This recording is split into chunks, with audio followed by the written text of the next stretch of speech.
అందరికీ నమస్కారం. మేము గత 20 సంవత్సరాల నుంచి టీడీపీకి పనిచేస్తున్న మహిళలము, సీనియర్ కార్యకర్తలము, మహిళలము.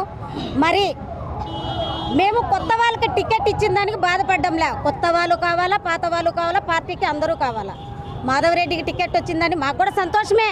టీడీపీని గెలిపించుకోవాలని మాకు కూడా ఉంది. కాకపోతే ఆమె స్వభావం ఎలా ఉందంటే, ఇప్పుడు నిన్న లేక మొన్న వచ్చావు నువ్వు, నీకు అసలు కడపలో ఎవ్వరూ తెలియదు.